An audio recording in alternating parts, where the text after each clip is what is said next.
ขอกราบสวัสดีนะเจ้าคณะศรัทธาพ่อแม่พี่น้องบ้านตุ้งหลวงนะเจ้าตำบลแม่ยาวนะเจ้าอำเภอเมืองจังหวัดเจียงไฮ้วันนี้จันซอนะเจ้ามอบหน้าที่ให้ไอ้ทวัดเมืองเถินกับน้องพงพันธ์จอมตองนะเจ้าอ๋อบ้านเขานี่บ้านตุ้งหลวงศิริราชอีกอะปอตั้งลุงในวัดตุ้งหลวงศิริราชอันนี้พระธาตุตุ้งหลวงอันนี้ตุงใจเนี่ยเนาะพระธาตุตุ้งหลวงนะเจ้าอันนี้พระธาตุตุ้งหลวงเนอะพองพันเนอะโอ้เขาบ่ได้ล่ำมาทางสายนี้สักเตือเนาะไอ้เนาะครับวันนี้ก็ถือว่าเป็นหน้าบุญวาสนานะเจ้าต้องขอกราบขอบพระคุณตังคณะเจ้าเก้าเจ้าภาพที่มอบความไว้วางใจนะเจ้าเพื่อทีมงานจันซอจันปีเฮาได้มาช่วยกันช่วยงานนะเจ้าวันนี้กับบุญกินบุญตาลเนาะไอ้ทวัดเนาะเจ้าหลายบ้านหลายจองต่างบ้านต่างจองก็มากันเริ่มทยอยกันมาก็ขอเรียนเชิญได้นะเจ้าเอารถไปจอดตั้งไม้เรียบร้อยแล้วก็มานั่งฟังใจฟังโซกันเนอะเก้าจะซอชิดจะซอนี่ขอเปิดเบียร์กันนะก็เดี๋ยวว่าจะห่วงไงอย่างงี้โอ้เปิ้นเอามาฮื้อแล้วบักกินก็จะเสียน้ำใจเปิ้นเนาะอีแม่เนาะเหี่ยสักหน่อยนะเจ้าตะกี้ปีสาวเปิ้นเอามาฮื้อจ้างซอบักกินเบียร์ชาเวฟนี่จ้างซอไม่มีบักกินเลยปีฮะอันนี้มาดังเนี่ยมาเป็นอย่างเจ้าอันจังซอไม่ยิงบอกกินเครื่องดื่มแอลกอฮอล์แต่ชาเวฟนี่จังซอไม่ยิงกินเจ้าอ๋ออันนี้มันเป็นสูตรของเปิ้ลเนาะอ๋อแล้วผสมน้ำข้าวหอมอ๋อเปิ้ลเอาอันนี้เต็นโซดาเนาะอันนี้บอกออก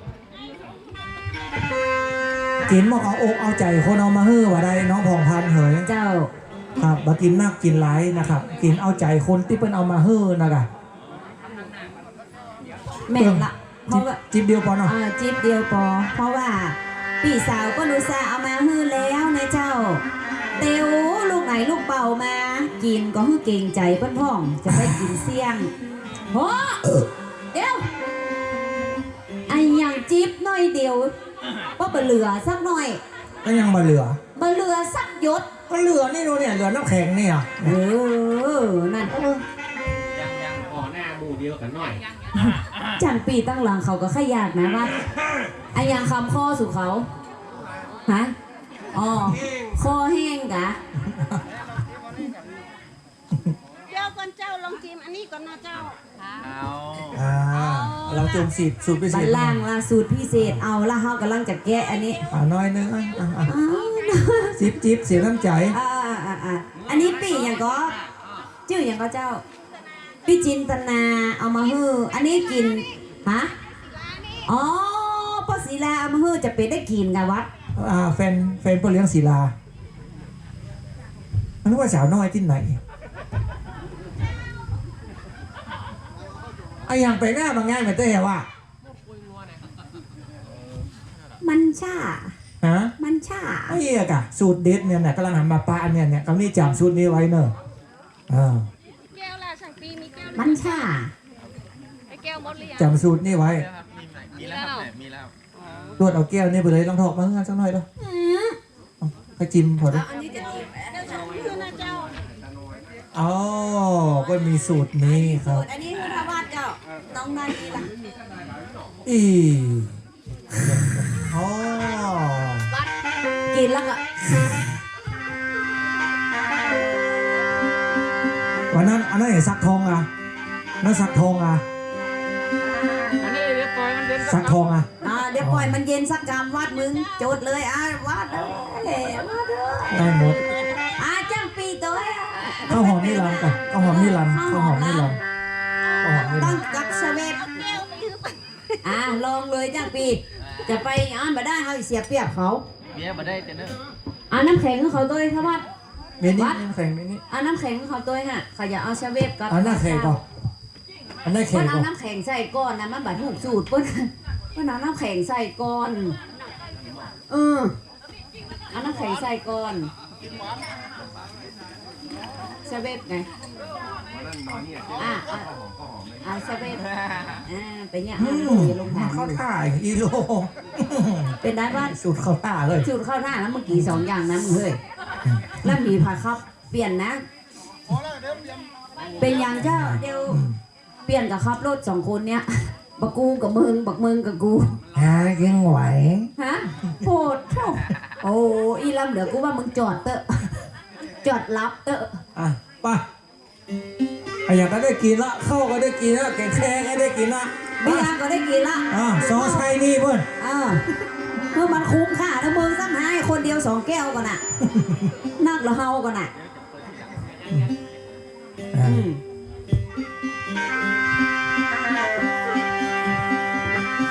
บุญกินบุญตาลหลังไหนก็หลังนี้เนาะโอ้เปิงละ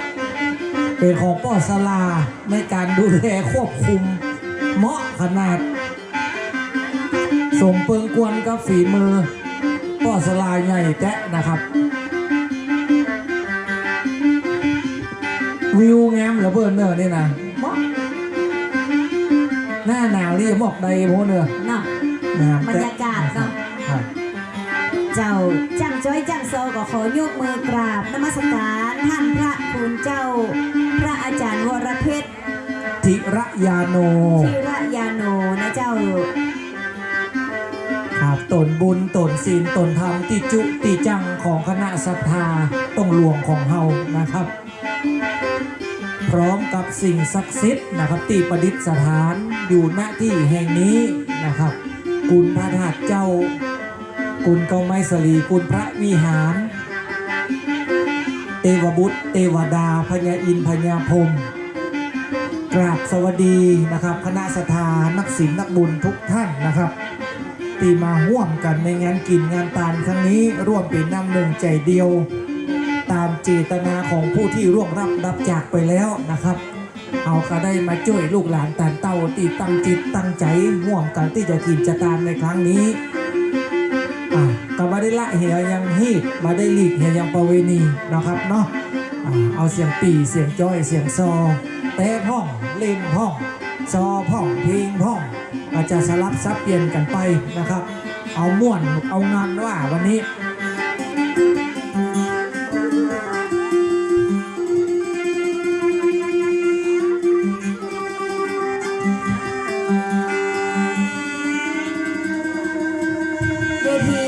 ลิงไปหน่อยแม่ได้เอาศาสตร์มาหนุนอันเอาจะตากหงาย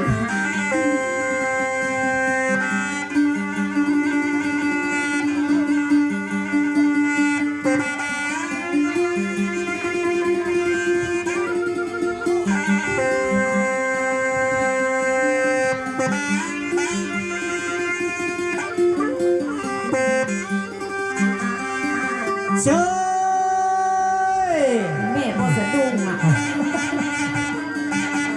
มันกัดเก่งแค่เอาลมออกให้ทำเลย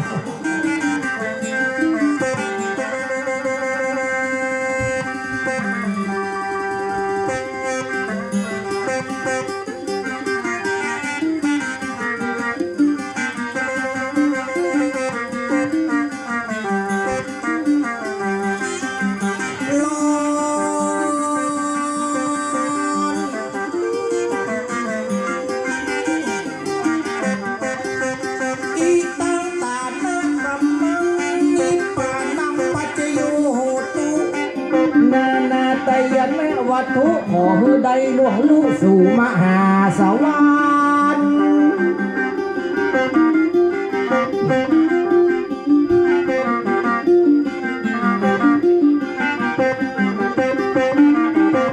น้อมไว้อิตังตานากรรมังนิพพานังปัจโยโหตุสัพพะโคตานะจะเอาแม่จุกลูกหลานตานเต้าพร้อมใจกันกินตานเจิญเอาแล้วก็ตึงญาติมิตรบ่ว่าพ่อน้อยพ่อนานโหดไปแผ่วตั้งลูกตั้งหลานนี้หากว่าตานมาหอมไว้วันนี้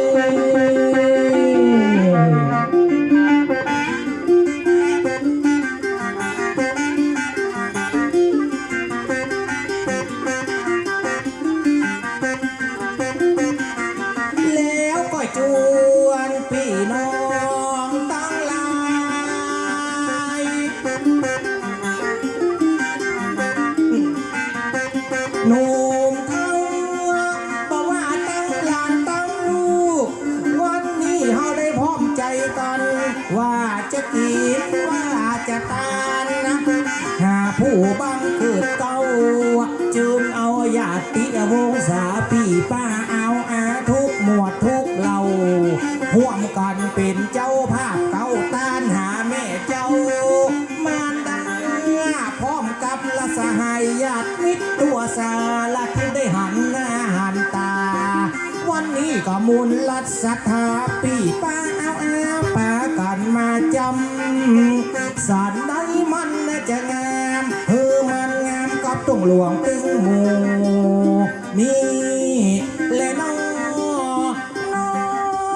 และน้ำ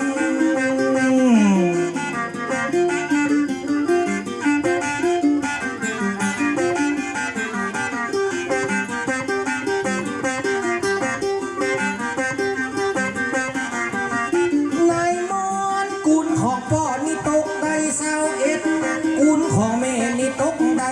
12ลูกหลานตานเต้าจื้อไว้ในสมองและจะกินจะตานผู้บังเกิดเก่าหูมันงามกับบ้านเฮาตึงเหล่านี่เลยน้องเลยน้ำมันได้อย่างวันนี้มันคืออย่างวันนี้มันม่วนวันงานอย่างวันนี้เด้อ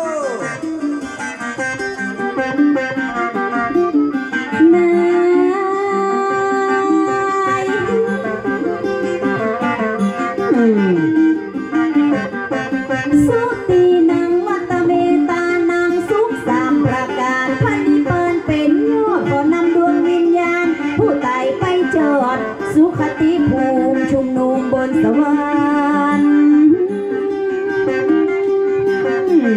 มาฮับเอาข้อกินข้อตาลนะแม่เด้อ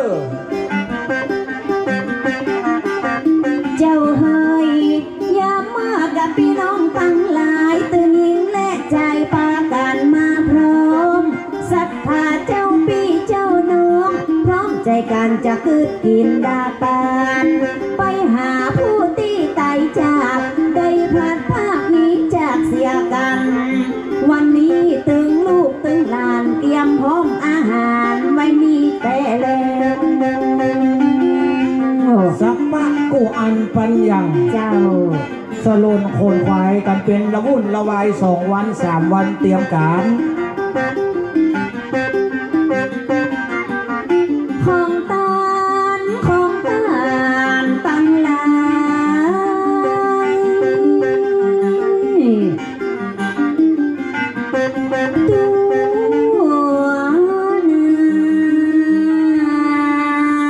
ขอฮือกับไก่เป็นสาเป่าค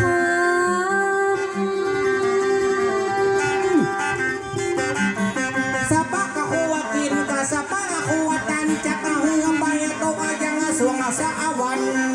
ไปยังนี่กะแหมกำในนามผู้บังเกิดเก่าวันนี้ตั้งลูกตั้งหลานตั้งอกตั้งใจกันไว้แล้วเราจี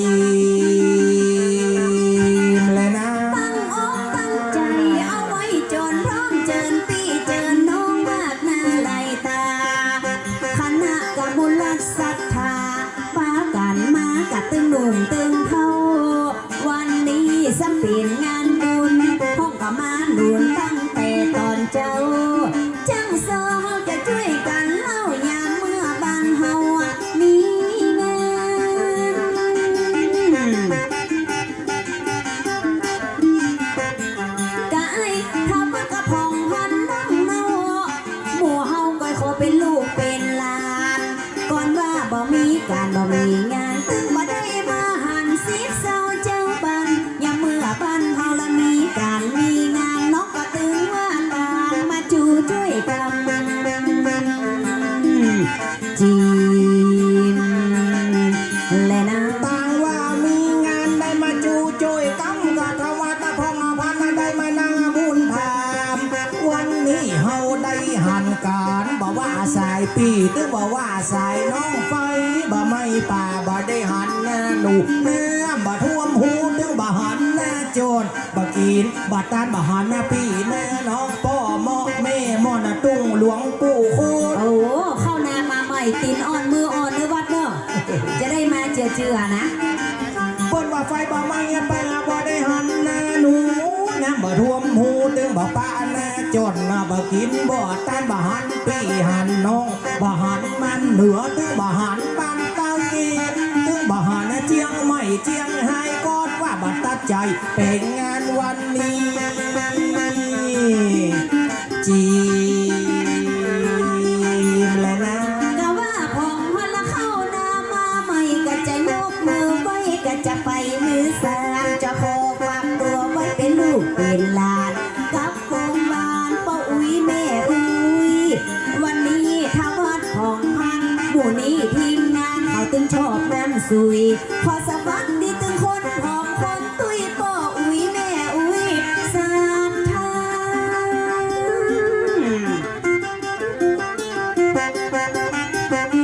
กะซ้ำมาเฮานะเข้านามาใหม่ได้มาฮับใจเธอเป็นบุญสนา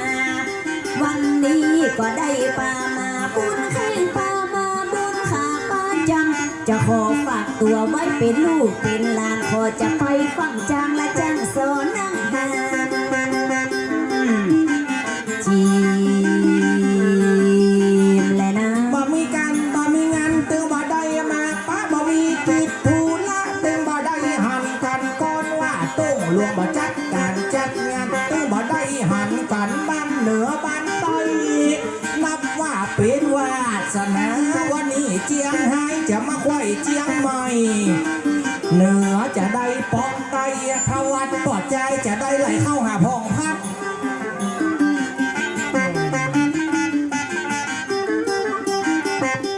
บ่กินบ่ดันตื้อบ่ได้มาปะบ่มียอดพักละบ่ได้กินเกณฑ์บ้านนุนก่อนว่าละบ่มีงานบุญตื้อบ่ได้หันบ้านเหนือบ้านใต้สานาได้เนี่ยมันจะดีสานาได้เนี่ยมันยังไงมันร่างอายุหัวโบนาผ่ามาเอาใจกันเอาไว้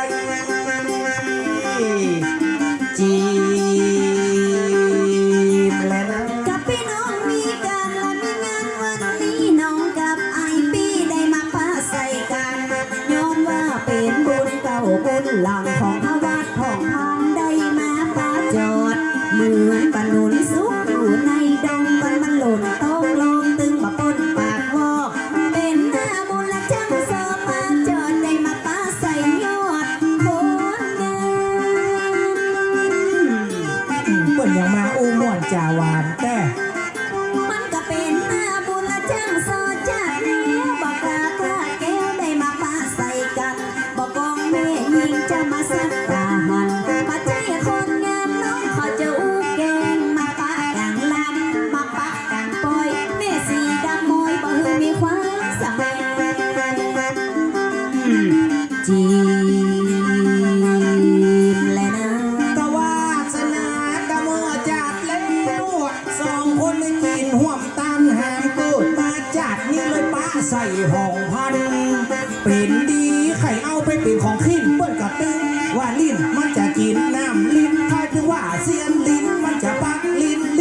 ถ้าได้จินแกมน้องของพันสักตินให้ว่าจะยิ้มเอาใส่เก่งเคบอน โอ้มาของคันเลยแม่ กะวาสนากะตะเมื่อจัดแล้วบากากาดเกี่ยวทำบุญร่วมกันเกิดมาจัดนี่ได้มานั่งบนผ่านปะใส่ห้องพันให้หลักเห็นตำเข้าห้อง จะห่มผ้าตัวเป็นตะกางกวงจะรักยุบนมหลวงจะลูบลงลุ่มตำจีมเลยนะ บ่มีบุญตึงบ่ได้มาปะบ่มีธุระเฮาตึงบ่ได้หันก่อนว่าตุ้งหลวงเปิ้นบ่จัดงานบ่ได้มาหันตึงใส่พี่ใส่น้องบางห้องก็ไปกล้าไปขายต่างคนต่างไปขึ้นลองบ่ฮู้จักกันละไผเป็นพี่เป็นน้องยามเมื่อบ่มีการ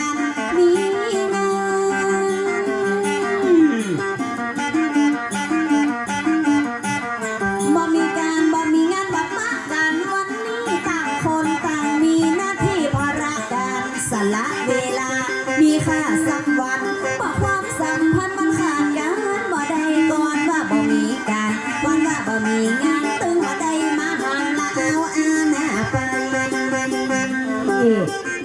จีและนอ บ่ได้มาหันเอาอาณาไปแล้วผู้ลักก็สร้างใหญ่ตีอยู่ลุ่มพานให้จวนตั้งน้องพองพันช่วยกันสู่มาช่วยกันสู่หม้อยามว่าขึ้นมาบนเวทีกลัวกันบ่ดีว่าจีมันจะออกก้อยสู่มาสู่มอบกาซึ่งปาดาที่คนเฮามาฟัง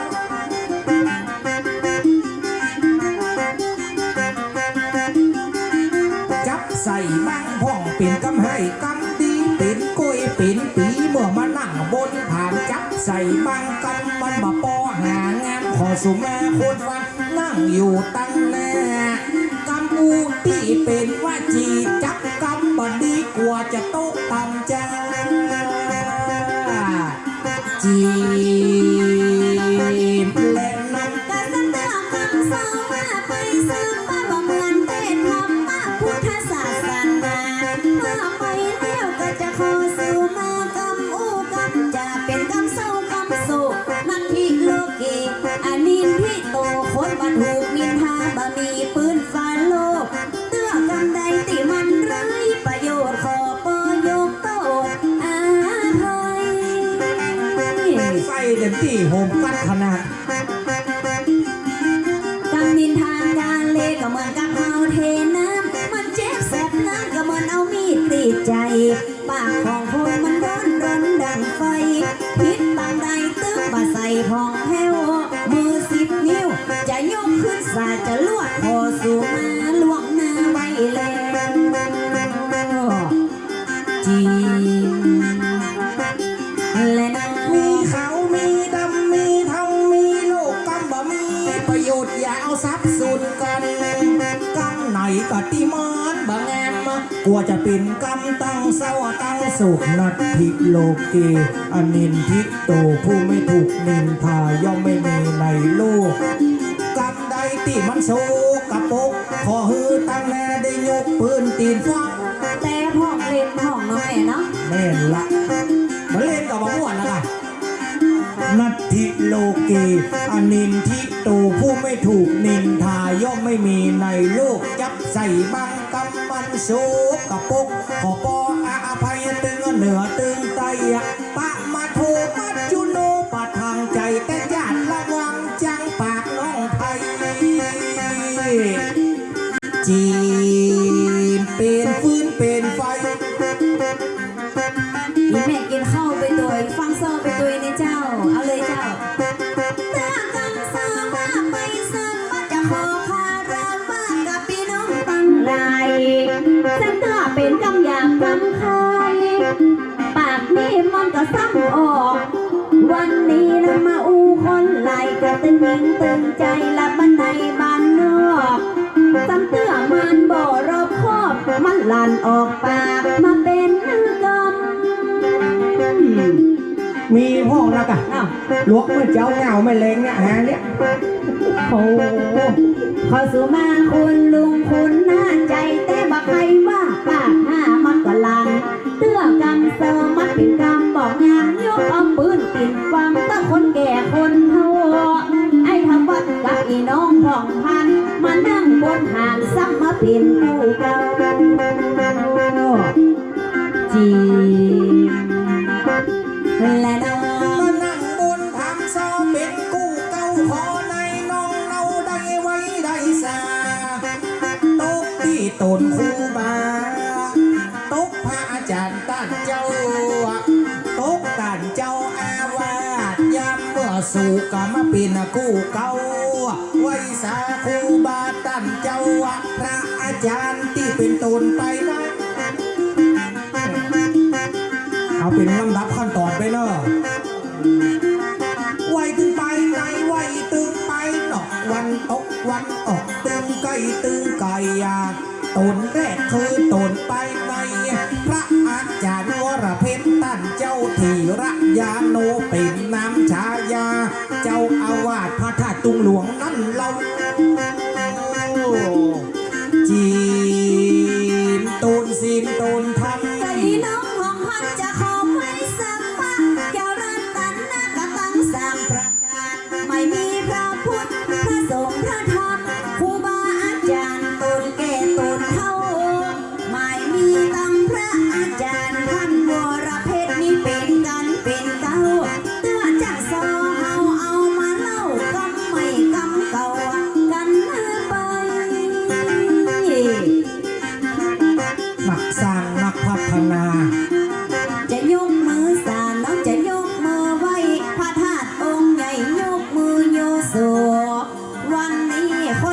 คนโตจะไปฟังโมโหเมื่อจังซอมาอูเตื้อกำซอมันบ่ถูกปักใดขอปออภัยเต้อท่านผู้รู้ แต่พ่อเล่นพ่อ จิมแม่นนะเจ้า ก็เปิดดูว่าจ้างโซนนี่มันมีหลายอย่างจ้างโซนกับโซนจ้างมันบ่ใจเหมือนกันนะล้างห้องปีนน้อยบ่ได้เป็นอาจารย์ล้างห้องปีนนะปีนตามยังบ่ถูกของบ่กินโหเน่าของบ่เล่าโหลึกดีดปาดดีดซึ้งเขายังโหนับลูกบ่ทีสะเลาะเอาห่างมาหูดบ่มีลูกมันยังดังเป็นเพชร เอ๊ะกันเนาะ น่าเตะเหี่ยวพ่องเล่นเหี่ยวพ่องป่อมอกแม่หมอนได้กะได้เก่งวันนี้ทีมงานช่วยกันบรรเลงปิ่นกันเองกับพี่น้องเจ้าบ้านสวัสดีป่อน้อยสวัสดีป่อนักตีมานั่งฟังของจนเล่าลุ่มแฮ โอ้ที่กำลังเดินทางมาถึงใหม่นะเจ้า จี กำลังเข้ามา มพ่องกำลังมาถึงแมน จะขอสวัสดีกับท่านที่เคารพกับท่านที่มียศและมีเกียรติตั้งใดถึงมาว่าแม่ยิงเปิดใจจะยกมือไว้ถึงคนเฒ่าคนแก่คนเปิ้นใหญ่และน้องจะห้องเป็นลุงอายุเปิ้นสูงจะห้องเป็นพ่อเป็นแม่จะขอสวัสดีถึงคนเฒ่าคนแก่ที่เปิ้นมาแม่ในงาน โอ้บาง ส ห้อ วั ง สดีที่กำลังมาถึงไปนะเจ้า ห้องกำลังกินข้าว ก็จะขอสวัสดีเจ้าพี่เจ้าน้องถึงคนใหญ่ละอ่อนแวดหน้าแวดหลังขอสวัสดีที่กำลังมางานที่เปิ้นกำลังนั่งกันอยู่ที่นี่ตึงบอกว่าบ้านนอกบ้านในตึงยิงตึงใจที่มาห่วมวันนี้ หูจักหมดอ่ะมองพัน แล้วเปิ้นรู้จักมึงก่อน หูจักให้สักคนอ่ะ เว้อ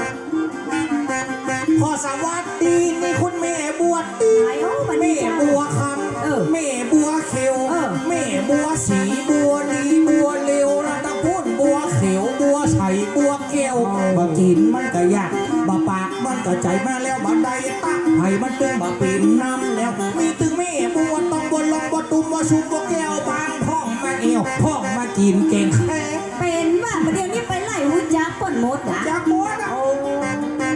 ปันเกยเฮ้ย ขอสวัสดีตั้งป่อนานสมรักป่อน้อยสมซักป่อจานสมใหม่มีป่อสมจิตสมคิดสมใจสมขี้ใครในพุทธมีสมแจ้สปะว่าสมมีนักมีหนามีแถวสมขี้หามีแถวสมขี้แห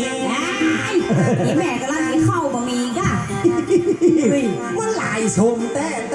วันนี้จังโซเป็นลูกเป็นเต้าบอกเจ้าแม่เจ้าจะไปเป็นใจไก่จังโซจะเอาอกเอาใจคนหลวงคนไหลที่เปิ้นมาห่วงยามเมื่อละมีการมีงานเปิ้นก็แปลงละเอาไว้เป็นส่วน วันนี้หมู่เฮาจะเล่นกันม่วนจะชวนพี่น้องคนฟัง ๆตื่นข้าวแรงกินข้าวแรงเลย จับก็ดี อีแม่กำลังกินข้าวจังซอบัวเฮาได้มานั่งบนผามบัดเดี๋ยวนี้คุณพ่ออ่านยังปันเอารางวัลน้องขอยกมือไว้คุณพ่อเปิ้นได้เมตตาชื่อว่าได้จ้าเปิ้นเอามาปั่นไว้ ป่ออาดเอาพ่อสมอาบจ้ะ น้ำจิตน้ำใจของตั้งป่ออาจยกมือไว้กับในความเมตตาป่ออาจป่อกรุณาเอาฮือเฮาก็หลายบาท วันนี้บุญกินบุญตานนะน้ำใจเปิ้นตึงเนาะขนาดตีในซองน้ำใจป่ออาจเปิ้นเอามาฝากทีมงานจ้างช่อง โอ้ขอบพระคุณเจ้า ผ่านปอนป่ออาจดีๆเนาะ นับเตนี่ต่อวันไปนางขอฮือป่ออาจแข็ง ว่าอยากเห็น ขอฮือแหง ว่าอยากเห็น อย่าได้เจ็บได้ไข้อะแข็งตึงหัวจิตหัวใจสุขภาพร่างกายเฮาจะปั่นไว้ อ๋อ จีบสุขภาพแข็งแรง อันนี้รางวัลก็ของพ่ออาจมันเอามา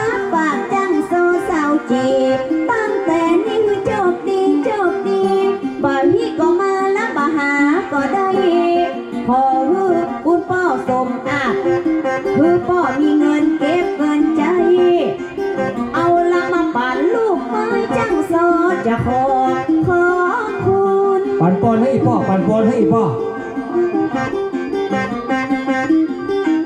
ขอฮือกลับได้เป็นเงินแสนเงินหมื่นเพื่อสุขสดชื่นขอฮือได้สมหวังขอฮือพ่อมีก็กำลังตั้งนี้ต่อไปป่านปอนฮือพ่อเจ้าผู้สุขข้าผ้าแข็งแรงก็ขอฮือหัว ก็ขอฮือหัวเข้าแข่งมาต้องได้สวงไม่ตา เออเฮ้ยกูกลัวหัวอย่างอื่น หัวเข้า แย่งก่อนมึงจะไปสะดุดอย่างตัดหัว ฮะ หัวอย่าง หัวเข้า หัวเข้า ก็ เนาะ ขอฮือหัวเข้าแข็งเนี่ย หัว อย่าขอให้พ่อมีแหง หัวเข้าแข็ง เจ้า ป้อนนี่ตั้งแต่นี่70ไปก่อนครับป้ออาจนี่โอ้เป็น10ครับ ขอโทษเชียงใหม่แสดงแต่ที่ ได้ครับดวงวิญญาณแม่ตาครับ ได้ครับ เพราะว่าแม่นี่คือแม่นี่โหมม่วนโหมงานอยู่ละเนาะครับ เต็มที่ครับป้อฮะ อันนี้แฟนแม่ตา โอ้อันนี้ป้ออุ้ยสะอาดทาวง เออ อ๋อ นี่มาอ้อหัดตายมาเดียว ก็เฮามาอ่านชื่อว่าบะเดียวเนี่ยเฮายังบ่ทันได้ห้ามตลอด บัตรได้ห้ามรายการเที่ยงแล้วก็ ขอบคุณเจ้า หัวมานมาแล้วหัวมานมาแล้ว มาขอกอมหัวมันหน่อยเนาะมันครูบาอาจารย์ห้องเอาลูกเอาหลานเอาพี่น้องตุ้งหลวงตัวโกนปออัดมาเนอะมัน แม่นะเต็มที่ป้ออาจบ่ต้องกลัววันนี้เต็มที่วันนี้เจนได้กล้วยคืนนี้บ่ซุกตื้อเครือตึงบ่เนี้ย โอ้ไอ้บ้ามันพูกพี่น้องไม่ห่านกับเคินกะมึงก็อ่านล้ำเหลือกะ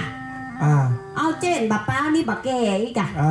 นะครับเพราะฉะนั้นคณะศรัทธาต้องหลวงก็ขอเอาป้ออาจที่เป็นตัวอย่างนู้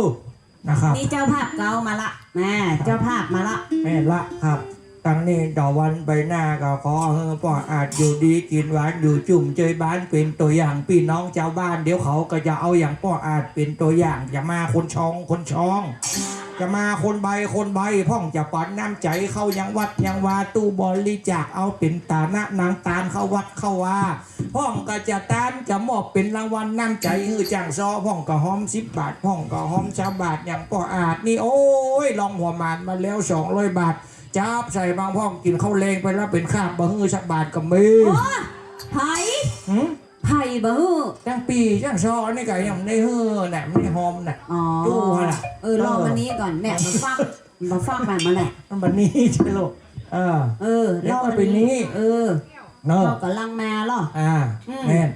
ขอบคุณหัวหมัน ขอบคุณหัวหมานก็ได้80ไป 80 80 อายุ80เราก็ยังแข็งแรงอยู่ แข็งแร เลย งอยู่เนาะป้อเนาะแม่น่ะโอ้บ่เดี๋ยวนี้เฮาเนี่ยบ่ใครไหวเราป้อเฮ้ย เป็นไง ฮะ นี่หยัง อีทเนี่ยน้อยก็อีท นี่หยัง ฮะ เป็นอย่างอีท ฮะ มันเป็นอย่างอีท โควิด ว้าว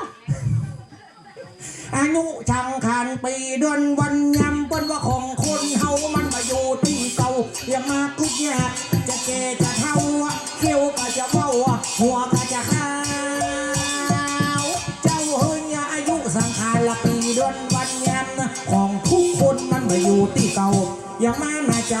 จะแก่จะเฒ่ากลัวเขี้ยวจะเว้าหัวเขาจะค้อนกลัวประสาทไว้กลัวตุ้งแสบหากลัวได้ห่อพยาย่องไฟสุมพรกลัวตู้เจ้านำหน้าตาหาคืนของพรกลัวได้นอนคนเดียวในป่าเหี้ยวง่อมลำ เอาก็ถ้ากลัวงอกอย่างอ้างก็เอามือซึมไปตัวเลยไปกู้ อาจารย์ปีไปโดยบอก และอังกับจ้างปี ฮะ ปีก้อย มันได้เมียใหม่เหมาเถอะไปเถอะ มันกำลังหาได้เมียมันไปเจ้า นั่นเตอะเข้าใหม่ป่ามันเห็นมั้ง ก่อนเขาจะหามไอ้วัดเข้าไปเหี้ยวคะแนนหาได้หูเหี้ยวไปด้วยสัก2-3 โอ้ไอ้บ้าโอ้อีล่ำเหลือขนาดตายไม่ยังอะไรหามันอยู่ โอ้นักเกย์นี่แม่เนอะ อยู่จนวันนี้มันก็ม่วนกันเนี้ยตุ๊กกับตุ๊กกันเนี้ย เวลา